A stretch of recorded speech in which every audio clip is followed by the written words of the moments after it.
So this is just a quick video to give an update with what's going on with the mast. We've had questions in the comment section about the lightning cable and if that affects the warranty in any way, and Trent will explain why it doesn't. We've also found a couple more surprises on the mast because it is truly the gift that keeps on giving.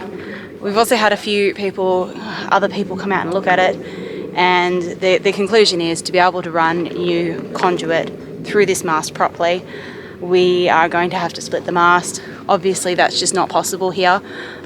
This issue's been ignored, and we're going back and forward, and so time is up and we have to go.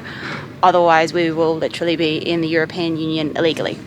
So that's incredibly disappointing, because you would expect that Robertson and Kane at least want to help and send us documents, and especially given they've known we were coming here in advance, and also this was in the survey report that they requested and said they would pay for it and still haven't. So we'll see what happens with that too. Something else I want to say is thank you to all those people who are liking and sharing and commenting on the video.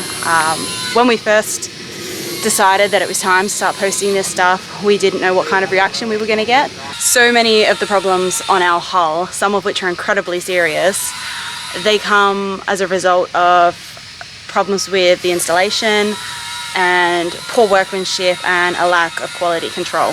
So we're hoping, at the very least, by sharing these, that Robertson and Kane will do the right thing, examine how these issues happened, and make any changes to their processes or their operating procedures that need to be made so that future owners don't have to go through this too. Because it shouldn't be happening, and new owners who have invested this much money in a boat and in a lifestyle and in a future shouldn't be facing these problems.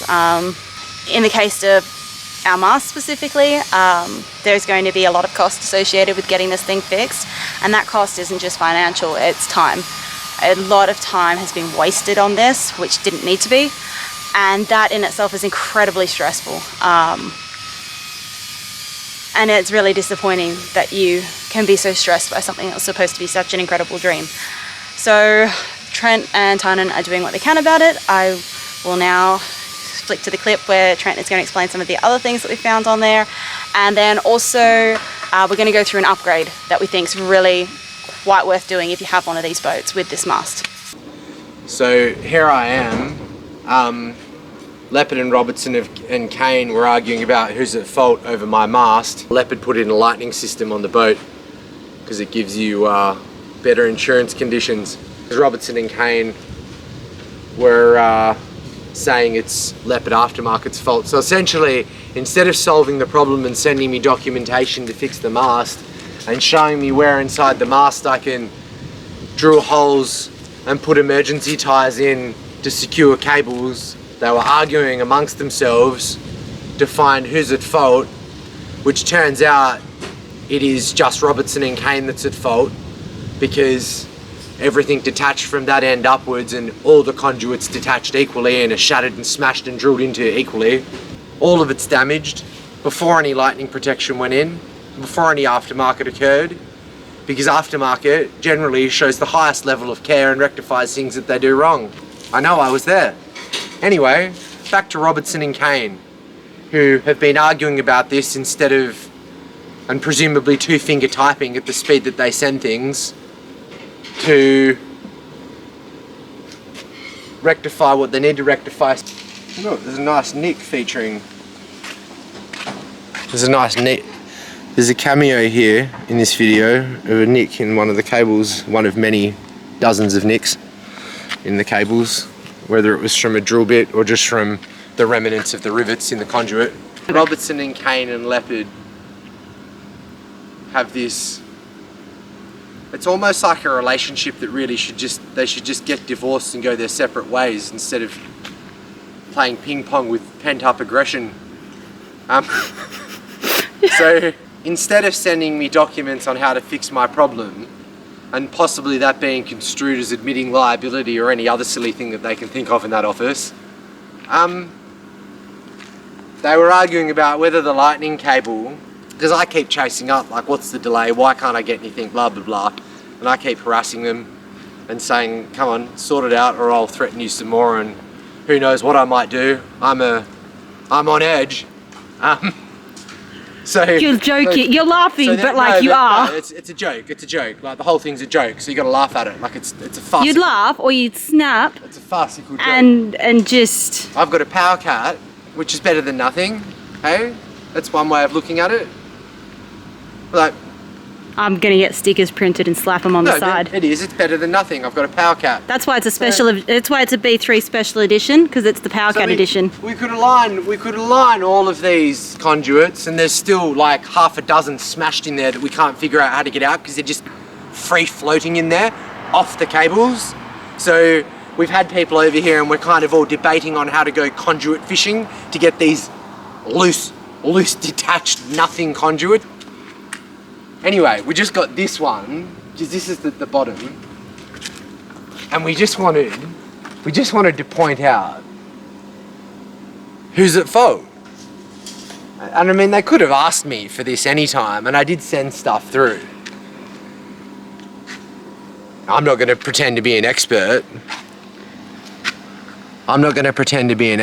Right?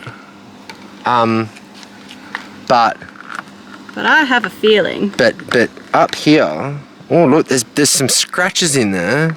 So it goes through a fair way. But I mean, nobody will actually admit to me what came first, the chicken or the egg. The cables or the cables or the rivets. So they may have riveted these on. Before the cables went in and then pulled the cables past the rivets, which would explain some slash marks, but it doesn't explain the holes through the outer and inner insulation in some cases. So it's very hard. They're not going to admit it. They're not going to admit who did this. I think their official response will probably be,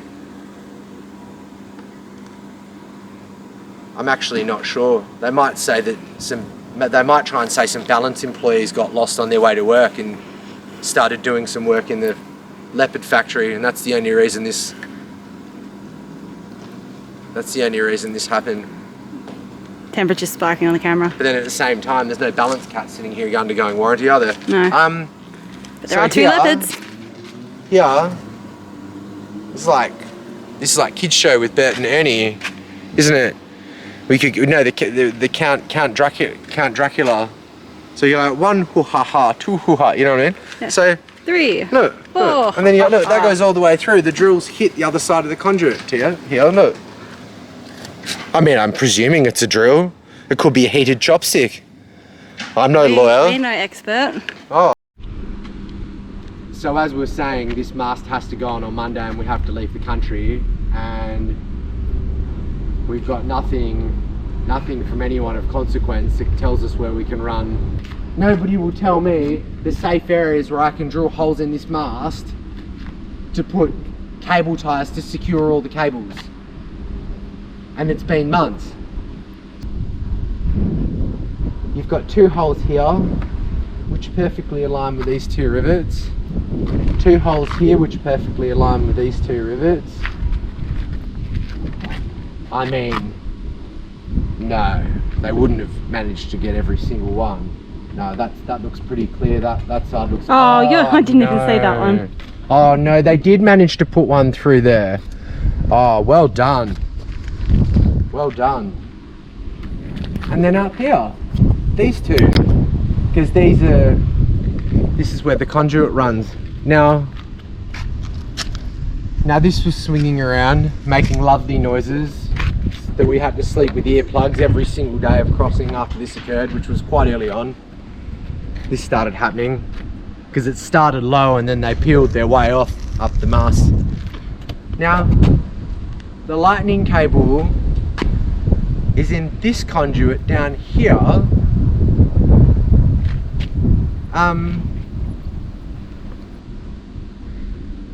Which ironically, as you've seen in the video, is still fixed from the point of where they sent that rivet through it and exploded it in half. And the main amounts of noise and the other loose stuff are from these other conduits. Funny that. So isn't it a shame that they've obviously spent so long in the background presumably two-finger typing, probably consulting lawyers who are telling them how stupid it is to go down the path that they're going down, and wasting our time so that I can come out here in the heat and make a lovely updated video. And we could, I'm sure we could line all these up with other well springs of foresight traveling up the mast. But it's too hot and my lunch is ready. It's so hot. So I've been told by everybody not to drill any holes in the mast. Do not drill holes in the mast to put cable ties to secure my cables, because I have to leave the country. Because if you drill random holes in the mast, it could cause a structural problem and they all need to be analysed. So what we have here is the three, well there's five because there's two more on this side, the 5 rivets where someone has installed this in the wrong place, had to move the entire thing upwards, and has then just pop riveted the holes that they've made from their mistake. So if you look, this rivet corresponds to this hole, which is presumably, there's some mounting points inside this, 1 or 2. I'd say they've just offset it, the distance of the light looking underneath here. And these ones are for these, and they're all wrong, and now I have holes in my mast. I wonder if that was analysed by anybody to see if it would affect the structural integrity, putting all of these holes in such close proximity to each other. Now, this light is so crooked, the holes needed to be re-drilled to remount it. So the light's so rubbish, and it's an incandescent globe, like it's not an LED. We said we'll get a better LED light that can be put on, because if you got to re-drill 4 holes anyway. Now people are saying, oh, well, you need to make sure that the holes that you drill won't affect the structural integrity of the mast. So you've got 4 holes here that are so crooked, the light's sideways, which we didn't complain about in Cape Town because they said we complained too much about our leaking windows and leaking hatches and everything else that you'll see in future. So it's one of these things we just thought we'd fix one day. But now we've noticed that this is all a Swiss cheese. And then now they're saying you can't drill holes to fix the problem they've caused, but they won't tell me how to fix the problem.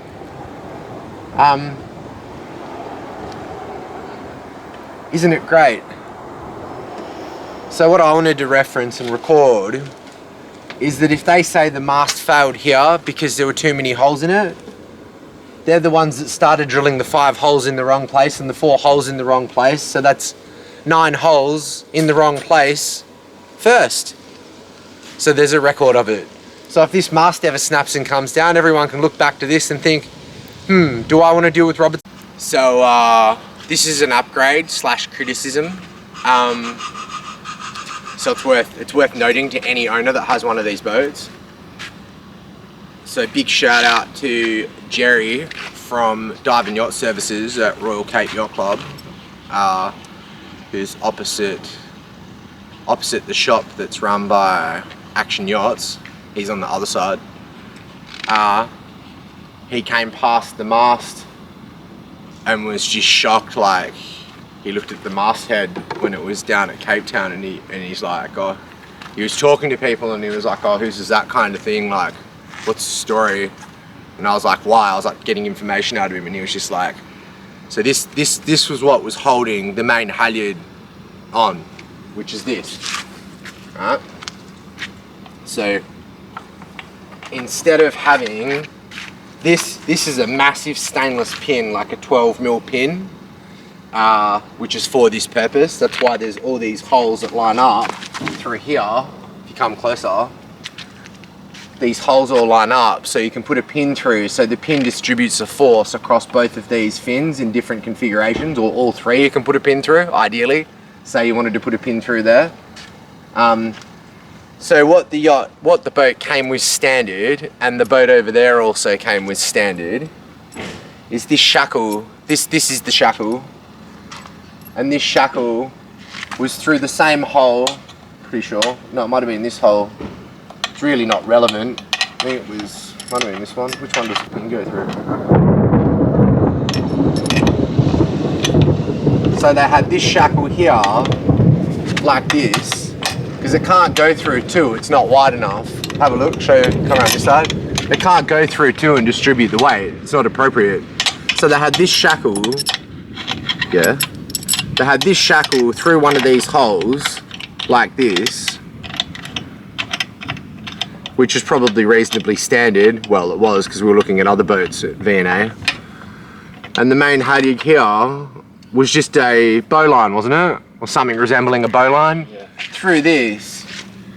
And so what happens, and it's in the owners group, and it's what happened to our friend's boat. So when they picked up in San Rafael or something? France. Yeah. For European delivery. Pretty sure it's San Rafael. Anyway, Saint Rafael, something like that. And they sailed it around to here. This shackle goes like this, because mine had no mousing wire, and theirs had no mousing wire. But even with mousing wire, which it didn't have, I'd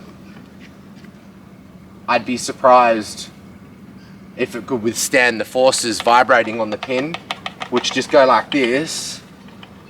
And then what happened to them is it just unwound the pin. And then this shackle shot down and hit the deck like a bullet on that catamaran right there, that Leopard 45. Anyway, so this shackle shot down, hit their deck, because this dislodged, and their entire sail under load just flew down, like come out, and then they had a delivery captain and they all had to sort it out. Well, they had to hoist up the mast in rough weather to attempt to reattach it so they could get the sail back up. It's actually a reasonably useless shackle. It's actually a reasonably useless shackle because it's not bow shackles, you can't really use it for anything. And it's got chunks taken out of it, hey? So what did you do instead? I don't know what from. Anyway, Jerry from Dive and Yacht Services, who's an absolute lad, showed me how it should be done, and we put this pin through with some special washers and stuff. I think they might be Teflon washers inside, but the whole job, and you put a split pin through, and the whole job doesn't take long, 20 minutes, not even. It's very easy, you just got to get getting the parts. So it's a machine pin, second hand. He got it out of his box for me. He didn't even ask for anything, he was just going to do it for free, but I gave him some beer money. And yeah, he just put that through and secure it, and that's taken us all the way across the world now without getting projectile shackled from the top of the... Well, if that shackle hits you... This just inspired me. I think this is where Robertson and Kane found the shackle.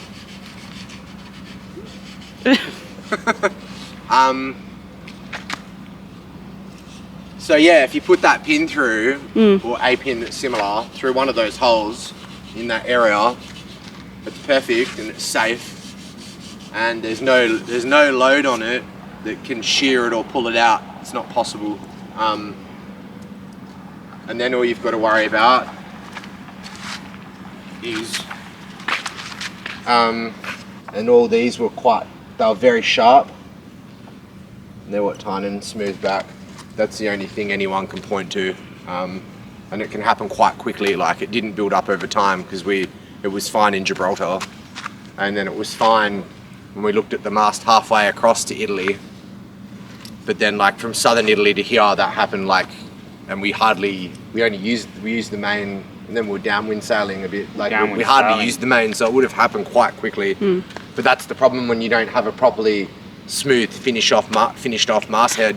If you get the wrong wind conditions and you get a bit of vibration, you end up with a destroyed Dyneema main halyard. What are we going to be doing? Like, what are we going to do to move this mast to split? What are you going to do about the cables? What are you talking about? What are you going to do with the cables? Running them all back in. I'm just going to let them free hang? And any rivet that's in my way, it's coming out? It's coming out, that Robertson and Kane put in. Or Robertson and Kane's contractor. Or Santa Claus.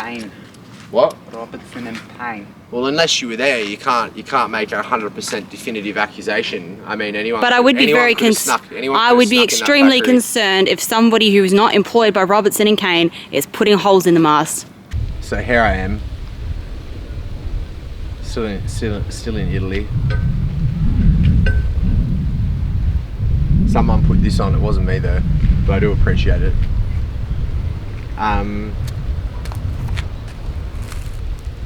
This is a solid stainless steel rivet from a bag of rivets. Much like these ones I've used to fill the offset holes from the factory. These are from Sparcraft in Cape Town, who went out of their way to help me with advice on lines, blocks, all sorts of things. And they gave me a bag of, when they were looking at my mast, they gave me a bag of solid stainless steel rivets because they looked at the workmanship and they said, you're probably going to need these, and laughed and left me with them for free. They were just in the area because I was parked at the dock that God, there was a Neisner there was a Voyage, Phoenix, X5s. We're on that side. We moved the boat to that side because there's less drama than on the Leopard dock. So Sparcraft gave me this bag of rivets and chuckled and said I'll probably need them, and I did, so thank you. You obviously knew more than me at the time by observation. Right, what was I even talking about? Hold on. The original cable. So these mast cables, like that one, doing the horn, they're not tinned. They're just, I don't know, housing wire, flex. Come around this side, you can see the cores here from this magnificent crimp. Nobody's messed with this. You don't need to make this stuff up. Oh wait, I'll use the Sparcraft rivet. So that's there. I'll pick them up later. So none of these cables were tinned from standard. I think this cable's like the one they use on grinders. They've cut through the blue, and if you look here, the brown core on the horn, well, presumably running the Stanley knife around it to strip it. It's an easy mistake for an electrical apprentice to make. Could happen to any electrical apprentice. Not that an electrical apprentice did this, I'm just saying. This is pretty cool though. This one. Stuff like this you'll never see till you pull the mast apart. So then you got this one here. They've nicked it, but it's not gone all the way through. Nor they nicked the brown as well. I think this is also not tinned. I mean, look, I really buy to do this job properly. All the cables need to come out and be checked, but we don't have time anymore. But I mean, how does that like when they did that crimp, like they probably someone possibly could have thought, haha, no one will ever see that. Well,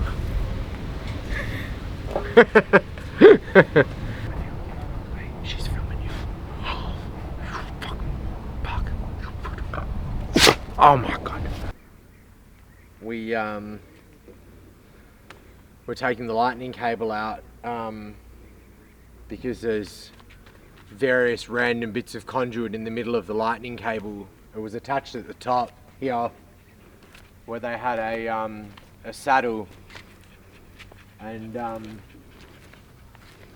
it seemed okay here, but there's a whole bunch of detached broken bits in the middle that came out. And we're just pulling the lightning cable out now because we didn't think there'd be a problem with it, because it should have been in a solid piece of plastic, which we've discovered it's just short sectional pieces of plastic which can freely move up and down the T-section that they're on. So if they move up and down the T-section and then leave the cable exposed to mechanical damage, which is obviously, we're just taking this out now, like the mast's supposed to go on tomorrow and this is our only lightning protection, and we've discovered this.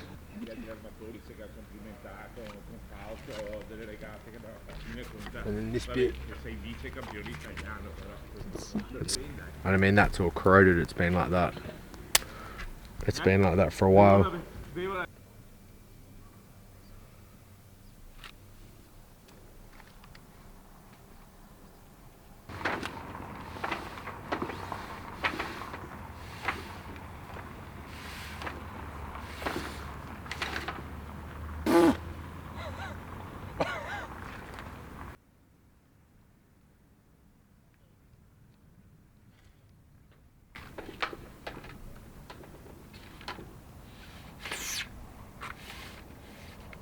Well, it got the conduit out.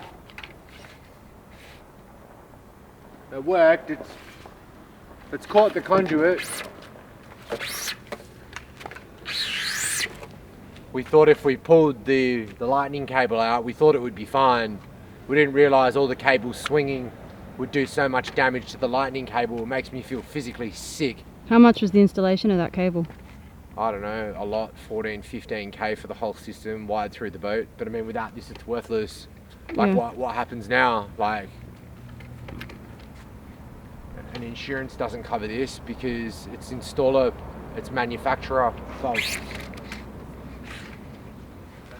So that was my idea, to use this bent lug to get this last bit of floating conduit out, because this last bit of conduit was just floating in there. And I saw that the strings and stuff were wrapped around it.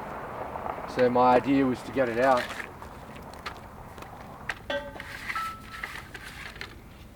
So this one, even though it's detached, is intact, but it was just floating, it wasn't clipped. Neither, as you can see, have a look in there, neither one of these were clipped on. And then because it wasn't clipped on, it slid down on the cables, overlapped, and then left a huge exposed section of cable, which destroyed our lightning cable.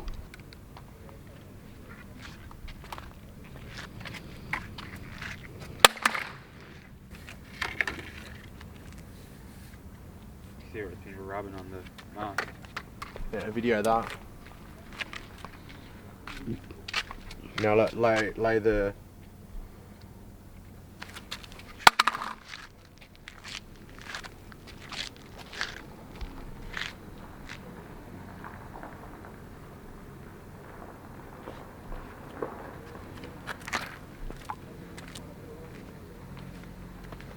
Yeah, undo this. I want to run this out. What? What are you talking about? So we're just running the cable out along the mast to try and figure out where the damage has happened, what's caused it. Obviously, the overall cause is the fact that the conduit has detached, it has slipped, and in that section left our lightning protection system cable exposed, destroying an extremely expensive system within our mast. It's hard to know. Oh, it'd be this. It'd be this. Yeah, there's massive rivets sticking in from... No, there's a bracket. There's a bracket, see? Be when it's swinging. Yeah. When it's swinging, it's just chipped away on that bit of metal, probably. You reckon? Yeah. Cool. So this here lines up with the bracket in there. We go down to here, and once it's all pulled tight, Yeah, once it's pulled tight, this one, you'll find that'll be the swinging there. yeah, Because you got the offset where it's coming out the top of the mast. You've got the offset where it's coming out the top of the mast. So we'll measure that, and then you'll find it will line up. One piece here.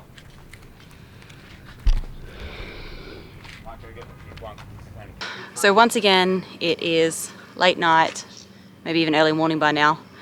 It's cold, it's dark, there's mosquitoes, and we are all up fixing something broken on this boat. Broken through absolutely no fault of our own. It's from poor workmanship. The workmanship on the mast is just disgusting, and one of the most infuriating things about it, it so easily could have been avoided with a little bit more time and effort and care at the point of installation. a bit more thought as to whether plastic is the most appropriate conduit material for yachts that they're selling as blue water cruising vessels, or whether aluminium, which would have lasted the life of the boat, was more appropriate. And it's not like these are a cheap boat. So as I said at the start of the video, this mast is just the gift that keeps on giving. Finding the lightning protection cable was just yet another thing that just it adds up. So we're tired, we're angry, we're stressed, we're upset, and that's compounded by the fact that if people had been honest with us, had given us the help that we were asking for and that we needed, we wouldn't be up right now trying to fix this ourselves. So yeah, here we are once again trying to fix our new Leopard 45. And we're facing more of that when we leave Italy, which again, we're leaving because the visa ran out, so we're out of time to work here, time to find another country and continue working on this thing there with no end in sight.